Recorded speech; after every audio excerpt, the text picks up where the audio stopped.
dear Nazim Saab and all my Atfal brothers and all the parents, Khadam, Assalamu alaikum wa rahmatullahi wa barakatuh. First of all, Jazakallah for everyone, especially all the Atfal and the parents for attending, and for parents for bringing them. There's a reason to hold these classes and for you to attend. One is to learn more about Islam, about Jamaat, about your role, how you should become a very, very good Ahmadi Muslim Tifl, and then Khadim, and then Ansar, or a member of Jamaat Ahmadiyya.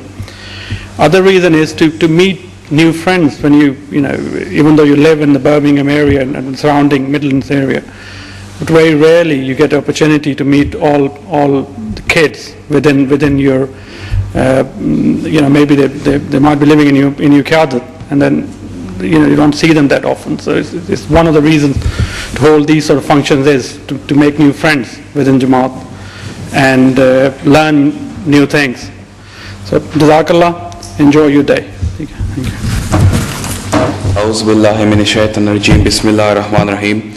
I would just like to personally welcome you all to today's Tarbiyyat class. I'd also want to first of all thank Mirza Khaliq Saab for coming from the centre, gracing us with his attendance here today, as well as the teachers who will play a big part in the class also today. We're just going to break into, we're going to have silent prayer before we break into the groups. So I hope you thoroughly enjoy the day, and that's all from me for now. Jazakallah. Please join me in silent prayer.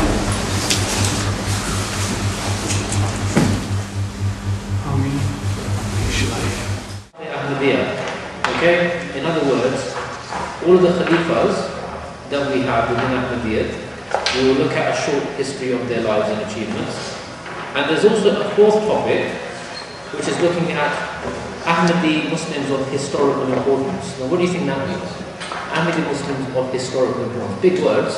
What does it mean? Banks were getting so greedy that they were lending money to people who couldn't actually afford to give it back. So when banks were, for instance, giving out mortgages to people who were applying for mortgages for their house, everyone knows what a mortgage is on their house, yeah? They're supposed to ideally give it to people, mortgage is supposed to be maximum 3.5 times the person's. Allah is the one and almighty, there's nothing above Allah. Okay, there's no one above Allah that's more important. And He's the only person that we worship. So what do we know about other religions? They might worship other things.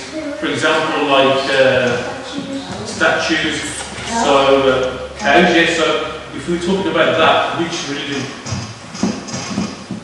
worship like cows or statues or things like that? Yeah, Hindus. Okay. So we never bow down to any statue, picture, anything physical. It's always bow down. Are you a family in Arabia called Quraysh? What's his family called?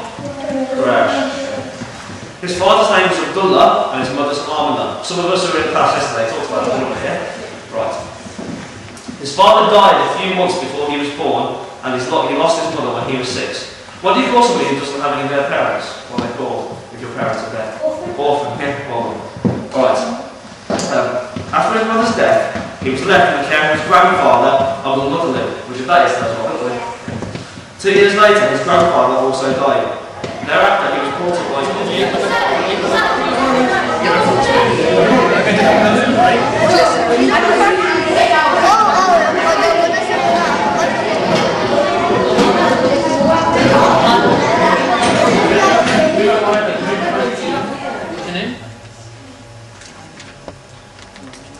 Jamal.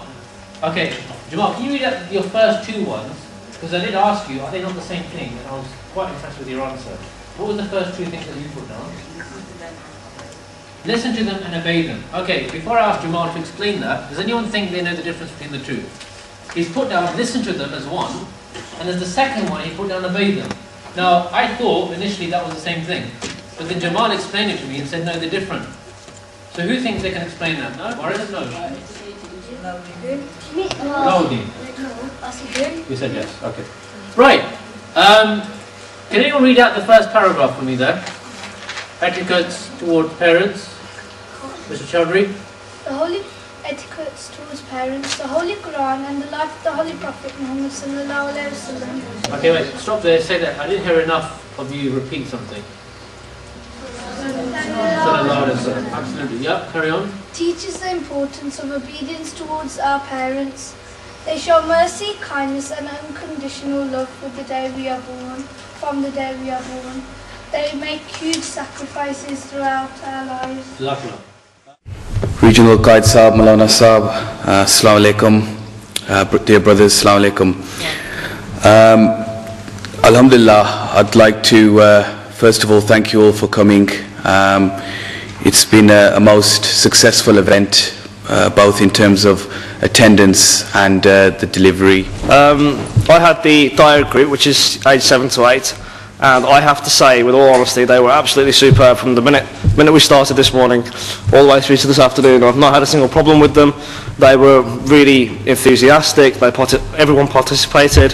Some of them found some of the words that we read difficult, but we all worked together. They were very good at working together, mashallah, which is a great Ahmadi quality. I was in charge of the Nasser group, 9 to 11. It was a quite large group, and most of the kids were engaged. So certainly we've got a basis to move forward with the Darling classes in future. But it was certainly a good day for me, and most of the students did enjoy the class as well. I took the Noor group, which is the eldest group, with the 14 and 15-year-olds. In the first session, we covered the Islamic economic system, and we talked about interest, we talked about usury, we talked about the recession and how the Islamic economic system could solve that and provide a number of solutions to the credit crunch that we're in today. Behaviour was very impressive today. I think one of the striking things to come out of today, and what was really refreshing, was knowing how much you actually already knew about some of the topics that we'd looked at, and also how enthusiastic you were to actually learn more. I was with the Bashir group first thing in the morning. We were looking at the life story about the Holy Prophet Muhammad sallallahu alaihi wasallam. My dear Murabbi Saab, dear Harun Saab, Khudam brothers, teachers, it's nice to see all of you here, and it's truly an honor and a blessing to be able to address you today. But I wanted to talk about your parents today, because after this session you'll inshallah be going back to your homes, and they're the ones that you'll be meeting. So Islam has given us some guidance on dealing with our parents and how we should be with our parents. Allah the Almighty says, "Your Lord has commanded, worship none but Him and show kindness to parents. If one of them or both of them attain old age in your lifetime, never reproach them, nor speak harshly to them. Always address them respectfully and lower to them the wing of humility out of tenderness, and say, My Lord, be kind to them as they looked after me in my childhood." Allah subhanahu wa ta'ala, there are 3 big sins that He says He will never forgive. Do you remember any? Yes? Shirk. That is called shirk. 2, worship any other thing than Allah.